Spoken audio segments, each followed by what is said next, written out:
Ouais. Alors dans cette vidéo, on va un peu parler de Tesla qui n'arrête pas de chuter. On se dirige vers les 150 $. Mais d'abord, regardons Kakou. Regardez. Alors Kakou, il s'est dit non, mais moi les 8000... Ah oui, pour ceux qui savent pas, Kakou, c'est le CAC 40. Pour moi, les 8000, c'est rien, c'est que dalle. Regarde-moi ça, comment il a traversé les 8000 comme si ça n'existait pas. Alors, on est à 8137. Hein, plus 0,62. On rend compte? Regardez.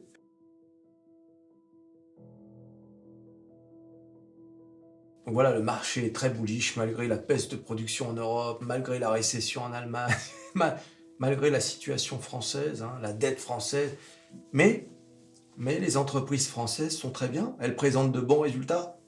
On parle pas des saucisses ici, d'accord? Et au final, où est-ce que tu veux mettre ton oseille?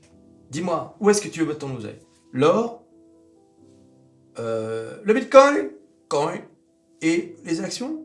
Voilà où les gens veulent mettre leur oseille. Où est-ce que tu veux mettre ton oseille? C'est là qu'il y a l'oseille. Eh oui, les amis, les gens ne s'y trompent pas. Les gens sont montés dans le train de l'oseille. Depuis fin 2022, ils ne veulent pas en sortir. Pourquoi tu voudrais en sortir? C'est ce que j'expliquais dans ma vidéo d'avant-hier. Quand je disais, mais le crash, d'accord, mais sur quoi? Pourquoi il y aura un crash? Donc les gens continuent. Eh oui. Zoéma. Aïe, aïe, aïe. Regardons les indices. Le S&P 500, 0%. Le Dow Jones, plus 0,33. Et le Nasdaq, moins 0,32. Et bien sûr, le Nasdaq. Pourquoi moins 0,32? Parce qu'il y a Tesla, Apple et Nvidia qui sont dans le rouge. Même Meta est dans le rouge. Microsoft qui est à peine à 0%. Donc voilà, c'est pas une bonne journée pour les 7 fantastiques. Alors pourquoi Tesla est en chute libre là aujourd'hui, vous vous rendez compte quand même, moins 4% presque. Eh bien parce que la banque Wells Fargo a baissé la target price, enfin le prix cible de Tesla. Ils ont baissé de 200 $ à 120 $. 120 $. Ah oui, ils y sont pas allés de main morte. Alors regardez ce qu'ils disent. La Wells Fargo a exprimé ses inquiétudes quant à l'impact décroissant des baisses de prix du constructeur automobile le plus valorisé au monde sur la demande de ces véhicules électriques et les a dégradés à sous-pondération. Donc là, on a vraiment quasiment... la Wells Fargo nous explique que Tesla, c'est devenu une saucisse, quoi. Et donc, il faut s'en débarrasser. Tesla est aux prises avec un ralentissement mondial de la demande de véhicules électriques suite à la guerre des prix de l'année dernière qui a nui à ses marges et a perdu près de 200 milliards de dollars en valeur marchande alors que ses actions ont chuté de plus de 29% cette année. Donc c'est vrai, hein, c'est ce que je vous expliquais, hein, pour pouvoir continuer de vendre ses voitures. Tesla, Elon Musk n'a pas hésité à vraiment tracher les prix. Même les constructeurs français s'en plaignaient. Ah bah oui, mais t'as vu le prix des constructeurs français et même européens.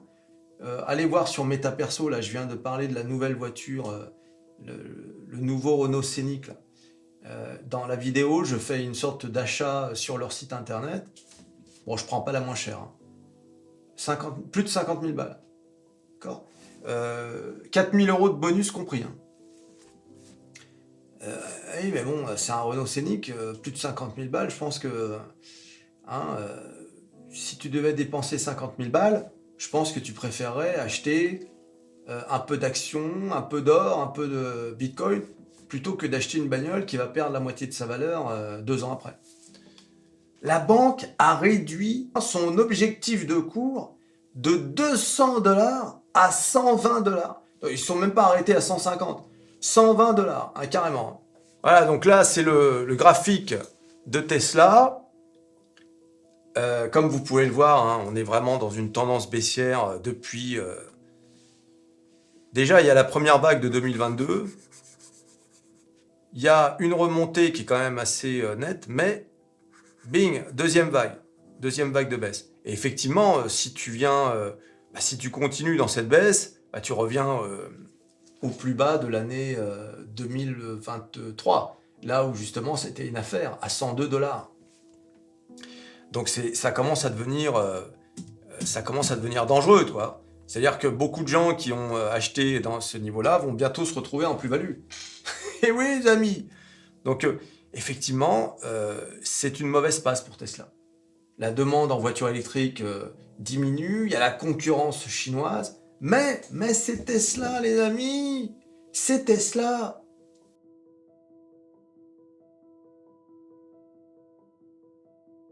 Tesla n'est pas que un constructeur de voitures.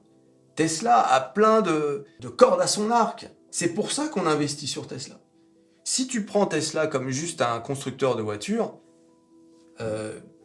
oui, tu peux mettre quelques billes, mais c'est pas que ça.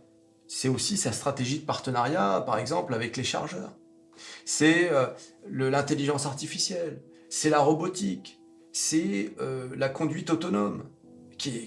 On le sait, hein, on n'y est pas encore, même eux, ils n'y sont pas encore.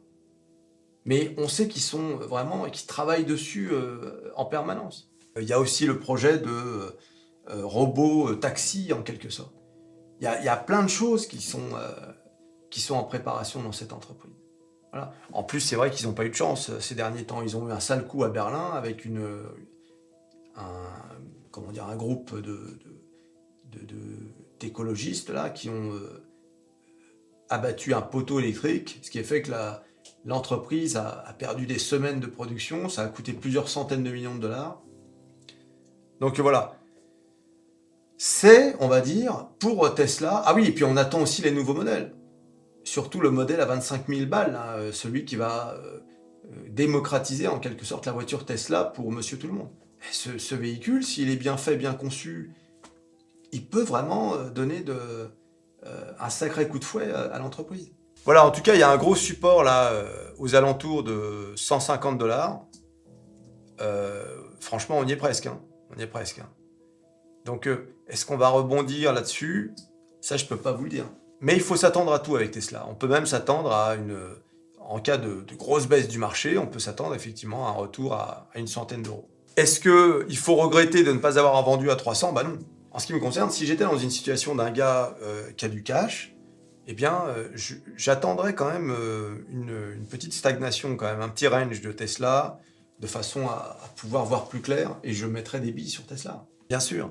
Je vous dis, c'est une entreprise, il faut vraiment voir cette boîte sur le très long terme. N'oubliez pas que dans l'esprit des gens, s'il doit rester un constructeur électrique, ce sera Tesla. D'ailleurs, les gens n'achètent pas, contrairement aux autres constructeurs, une voiture électrique. Ils achètent, tu vois, par exemple, dans les autres constructeurs, ouais, je vais m'acheter une voiture électrique. Les gens vont dire, je vais m'acheter une Tesla. Tu vois la différence avec les autres constructeurs? Les gens vont, je vais m'acheter une Tesla. C'est un marqueur, c'est un signe extérieur de quelque chose. Pas nécessairement de richesse, mais bon, voilà, tu fais un statement quand tu achètes une Tesla. Quand tu achètes le nouveau Scénic de Renault, électrique, tu ne fais pas un statement, tu achètes une voiture. Ah, j'ai acheté... Ah oui, t'as le nouveau Scénic, ouais, c'est bien, ouais, c'est bien. Alors que si tu dis lors d'un repas, j'ai acheté une Tesla, ah ouais. Voilà, il y a quelque chose dans cette marque. Il y a quelque chose, ils se sont fait un nom, c'est un nom. Alors ça va peut-être pas être suffisant pour remonter à 400 $, c'est sûr, mais c'est quand même pas une entreprise comme les autres. Et encore une fois, il faut voir global, il faut voir le catalogue de Tesla. Voilà. Et bien sûr, le point fort et le point faible. Le point fort pour son audace, c'est Elon Musk. Le point faible pour ses dingueries qu'il sort à longueur de temps, notamment ses sorties politiques, etc., ses menaces, etc., c'est également Elon Musk. Ça, c'est vraiment le problème avec cette boîte. Mais bon, hein, on a vu qu'avec des saucisses, quel que soit... on a des PDG qu'on voit très rarement, qui ne parlent pas de politique, etc., et ça n'empêche pas l'entreprise de chuter inlassablement et devenir une véritable saucisse. D'accord? Je ne vais pas citer de nom. À noter quand même que Google, et oui Google, tu sais l'entreprise quasiment poubelle là, qu'il fallait jeter, est encore en vert aujourd'hui. Et on est passé au-dessus des 140.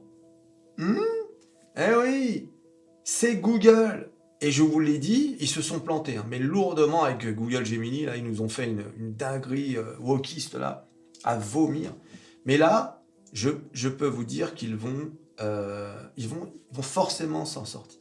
Et ils vont forcément, à un moment donné, nous éclabousser de leur prouesse. C'est normal. C'est Google quand même. Hein. Donc voilà, moi je ne désespère pas sur Google, tout comme Apple d'ailleurs, qui est dans le rouge, hein, vous avez vu. Apple est encore dans le rouge. Apple non plus. Apple, vous allez voir. Mais il faut voir ce qu'on entend sur Apple. C'est affolant. On a presque l'impression que... Je vous assure, on a presque l'impression que c'est fini, ça y est, c'est terminé. Regarde-moi le... Attendez de voir. Attendez de voir. Tu t'abonnes, tu likes, tu partages, tu cliques sur à peu près tout ce qui peut être cliqué. Tesla, Google qui remonte, et le cacou aussi. Et on se revoit à la prochaine vidéo. Allez, salut.